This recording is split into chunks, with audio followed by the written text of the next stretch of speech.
আসছেন? কয় ফজর পরে আসছি। তো ফজর পরে আসছেন, এত আগে আসছেন কেন? কয় জায়গা পাবো না এই জন্য। লক্ষ লক্ষ মানুষ, কে কাকে নিয়ন্ত্রণ করবে? লক্ষ লক্ষ মানুষ। আমার জীবনে এত বড় প্যান্ডেল আমি কথা বলি নাই। এরা সকাল থেকে বসে আছে, পেশাব আটকে রাখছে, এটা ক্ষতিকর না? এরা আজহারিকে দেখার পরে এরপরে ওঠা আরম্ভ করছে, দেখাইছি কয় দেখে গেছি হুজুর, এরপরে চলে যাচ্ছে। তা আপনাদেরও কি অবস্থা এরকম?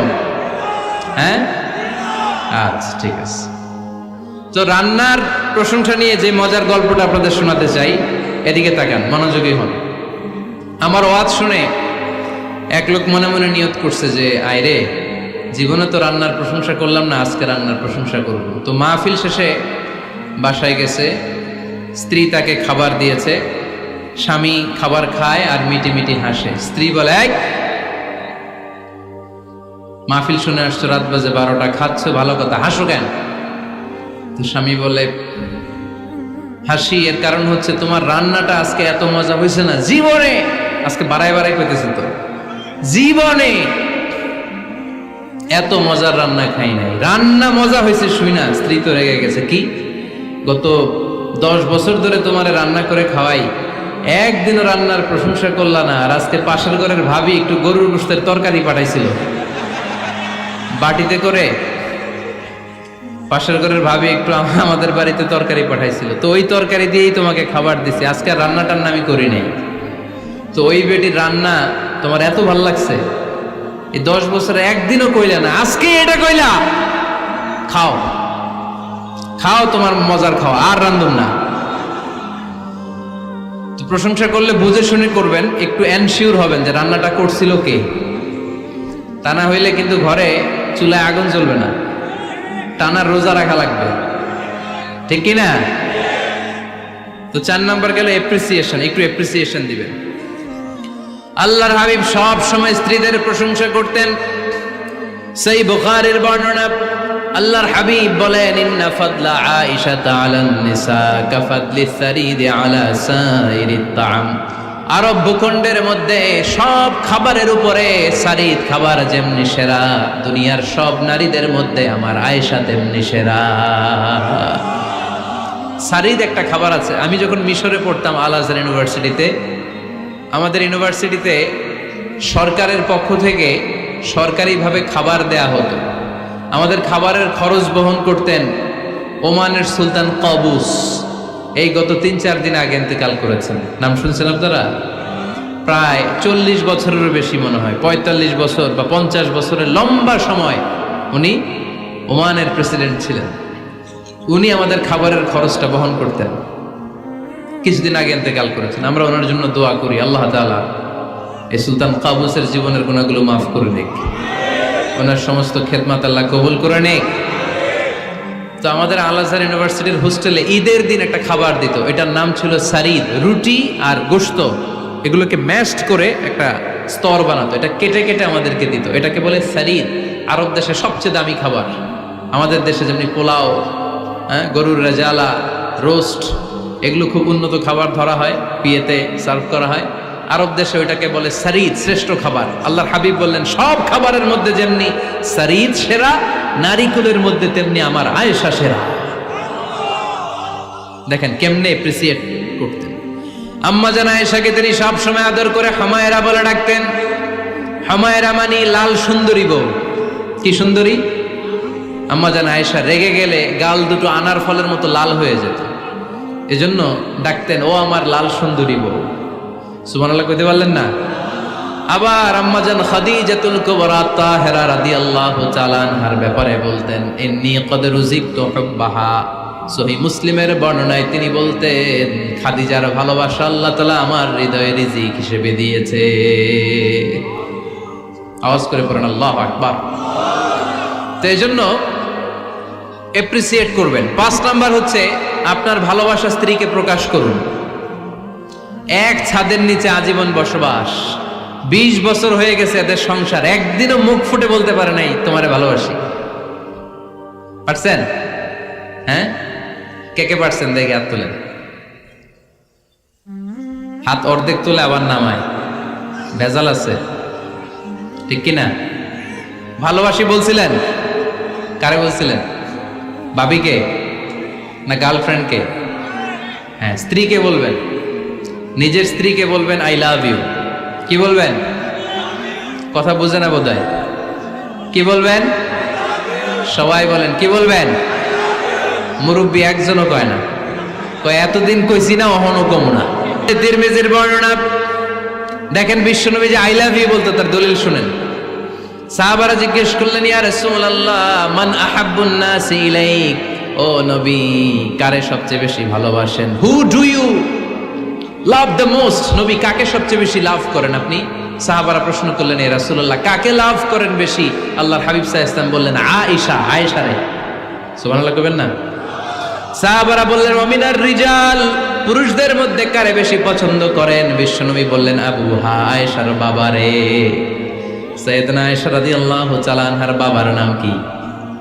আবু বকর। কি নাম? আবু বকর। আল্লাহর হাবিব সাল্লাল্লাহু আলাইহি ওয়াসাল্লাম বললেন সবচেয়ে বেশি লাভ করি আয়েশাকে। সাহাবারা বললেন ওমিনার রিজাল, পুরুষদের মধ্যে কারে বেশি লাভ করেন? আল্লাহর হাবিব সাল্লাল্লাহু আলাইহি ওয়াসাল্লাম বললেন আয়েশার বাবা রে। সুবহানাল্লাহ পড়েন। আম্মা জান আয়েশাকে বিশ্বনবী এত ভালোবাসতেন। আম্মা জান আয়েশা পেয়ালার যেইখানে ঠোঁট লাগিয়ে দুধ পান করতেন, বিশ্বনবী পেয়ালার ওই জায়গাটা খুঁজে খুঁজে ওই জায়গায় ঠোঁট লাগিয়ে দুধ পান করতেন। আম্মা জান আয়েশা রাদিয়াল্লাহু তাআলা না গোশত খেয়ে হাড্ডি চষে হাড্ডিটা রেখে দিলে বিশ্বনবী আম্মা জান আয়েশার চষা হাড্ডিটা মুখে নিয়ে আবার চষতে শুরু করে দিতেন। পড়েন সুবহানাল্লাহ। দুইজন একসাথে এক বালতি থেকে পানি নিয়ে গোসল করতেন। পড়েন আল্লাহু আকবার। তাহলে এভাবে ভালোবাসা প্রকাশ করতে পারবেন তো? 6 নাম্বার স্বামীর দায়িত্ব হচ্ছে গৃহস্থলী ছোটখাটো যে কাজ আছে এই কাজগুলোতে হেল্প করা। আমরা অনেক সময় এগুলোর লজ্জা মনে করি। আল্লাহর হাবিব সাল্লাল্লাহু আলাইহি ওয়াসাল্লাম আমাদের মডেল। আল্লাহর হাবিব সাল্লাল্লাহু আলাইহি ওয়াসাল্লাম ঘরের কাজে সাহায্য করতেন। আপনারা এইভাবে ওঠা শুরু করলেন? হ্যাঁ, বউকা বসেন বসেন বসেন, শেষ করে দিচ্ছি আর 10 মিনিট, বসেন। আল্লাহর হাবিব সাল্লাল্লাহু আলাইহি সাল্লাম ঘরের কাজে সাহায্য করতেন। আপনারা ঘরের কাজে সাহায্য করেন তো? আম্মা জান আয়েশা বলেন বিশ্বনবী নিজ হাতে জুতা সেলাই করেছেন, নিজ হাতে জামা সেলাই করেছেন। মুসনাদে আহমদ ইবনে হাম্বলের বর্ণনা, আল্লাহর রাসূল সাল্লাল্লাহু আলাইহি ওয়াসাল্লাম দুধ খেতে মন চাইলে নিজ হাতে ছাগলের দুধ দহন করেছেন। সুবহানাল্লাহ। নিজে আটার খামির বানাতেন, আম্মা জান আয়েশা চুলায় সেকা দিতেন। আবার আম্মা জান আয়েশা রাদিয়াল্লাহু তাআলা আনহা আটার খামির বানাতেন, বিশ্বনবী এটা চুলায় সেকা দিতেন। সুবহানাল্লাহ পড়ে। দুধ খেতে চাইলে নিজ হাতে বিশ্বনবী ছাগির ওলান থেকে দুধ দহন করে আম্মা জান আয়েশার কাছে এনে দিয়ে দিতেন। সুবহানাল্লাহ পড়ে। তাহলে ঘরের কাজে সহায়তা করবে, ঘরের কাজে সহায়তা। 7 নাম্বার হালাল এন্টারটেইনমেন্ট, হালাল বিনোদন, এটা ইসলাম জায়েজ রেখেছে। অনেকে আমরা বিনোদনটাকে হারাম মনে করি, এরকম আছে না নাই? হ্যাঁ, বিনোদন 2 ধরনের, একটা হারাম এন্টারটেইনমেন্ট আর একটা হচ্ছে হালাল এন্টারটেইনমেন্ট। আম্মা জান আয়েশা রাদিয়াল্লাহু তাআলা আনহাকে নিয়ে মরুভূমিতে দৌড়াদৌড়ি করতেন। ভাবির সাথে দৌড়াদৌড়ি করছেন কারা কারা? দেখি হাত তোলেন। হ্যাঁ, দৌড়াদৌড়ি করছেন কোথায়?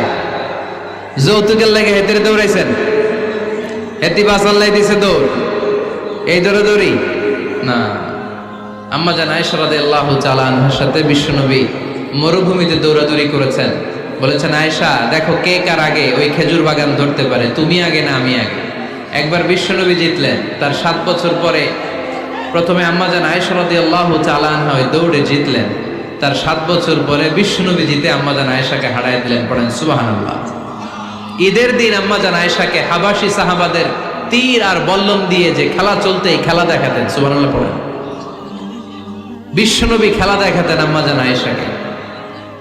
এই হচ্ছে স্বামীর দায়িত্ব, হালাল এন্টারটেইনমেন্ট আপনি করতে পারবেন। বসেন, দোয়া করে দিচ্ছি, বসেন। বুঝতে পারছি অনেক আগে আসছেন আপনারা, বসেন, বসে যান, এখনই দোয়া হচ্ছে। বসেন বসেন বসেন বসেন, এখনই দোয়া করব। বসে যান, বসে যান। বউকা মাদ্রাসার বিল্ডিং এর কন্ট্রাক্টরের জন্য দোয়া চেয়েছেন, আমরা দোয়া করি আল্লাহ কবুল করুক। আমার ছেলে মেয়ের বিয়ের বয়স হয়ে গেল, পরিবারে বিয়ের কথা বলতে পারি না, লজ্জায়। আহারে কি কষ্ট। মনে করি পরে করে, এটা বললে তারা বলবে এখনো বয়স হয় নাই বিয়ের, পরিবার থেকে বিয়ের কথা চিন্তা করে না। এ ব্যাপারে কিছু বলুন। কিছু বললাম। এই সমস্যা পুরো বাংলাদেশে, ছেলে মেয়েদেরকে সময় মতো বিয়ে দেয় না। ইউটিউবে এই নিয়ে আমার কথাবার্তা পাবেন, শুনে নিয়ে। ছেলের বাবা মেয়ের বাবাদেরকে বলি, ছেলে মেয়েরা উপযুক্ত হলে বিয়ে দিয়ে দেন। বিয়ে না দিলে যৌবনের তাড়নায় যত পাপ করবে, এই পাপগুলো মা বাবার কাঁধেও আশ্রা নেই। আচ্ছা, 8 নাম্বার স্বামীর দায়িত্ব হচ্ছে, স্বামীর দায়িত্ব বলেই এখন দোয়া।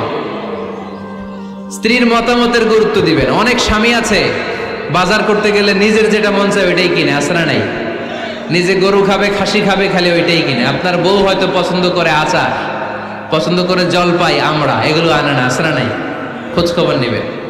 অনেকে ফ্ল্যাট কিনতে মনে চায়, হুট করে কিনে ফেলে না। ভাবিরে জিজ্ঞেস করবেন কোন দিকে কিনলে ভালো হয়, ওয়াশরুমটা কোন দিকে দিতে হবে, কিচেনটা কোন দিকে দিলে সুবিধা, জানালাগুলো কোথায় দিলে সুবিধা, এগুলো সব ডিসাইড করে নেবেন। এই কারণেই দাম্পত্য জীবনে সুখ নাই। 9 নাম্বার, একসাথে সময় কাটাবেন। 6 মাসের বেশি কোনো লোক তার স্ত্রীর অনুমতি ছাড়া বাইরে যে প্রবাস জীবন কাটাতে পারবে না। এদেশের অনেক লোক প্রবাসে সময় কাটায়। 6 মাসের বেশি স্ত্রীকে রেখে দিয়ে কোনো হাজব্যান্ড বিদেশে থাকতে পারবে না। সিলেটিরা লন্ডনে থাকে, 6 মাস পরেই আসতে হবে, ঠিক কিনা? সর্বশেষ কথা হচ্ছে, স্ত্রীর জন্য দোয়া করবেন। স্বামীর পক্ষ থেকে স্ত্রীর জন্য দোয়া, এটার গুরুত্ব আছে না নাই? বিশ্বনবী তার স্ত্রীর জন্য দোয়া করতেন।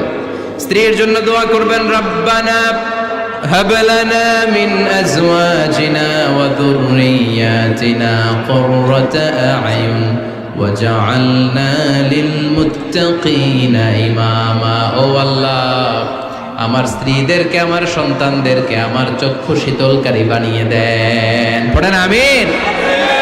আল্লাহ আমার স্ত্রীকে এমন বানান, স্ত্রীকে দেখলেই যেন আমার হৃদয়টা প্রশান্ত হয়, আমার চোখ যেন জুড়িয়ে যায়। এই 10টা দায়িত্ব স্বামীর সুখী দাম্পত্য জীবনের জন্য। স্ত্রীর দায়িত্ব আজকে বলার সুযোগ হলো না। অন্য কোথাও, অন্য কোনো মাহফিলে এই বিষয় নিয়ে আলোচনা করব, যে একটা সুখী দাম্পত্য জীবনের জন্য স্ত্রীকে আল্লাহ কি দায়িত্ব দিয়েছে। এই দায়িত্বগুলো আপনারা ইউটিউব থেকে শুনে নেবেন। আপনারা সবাই ভালো থাকুন, সুস্থ থাকুন, সুন্দর থাকুন।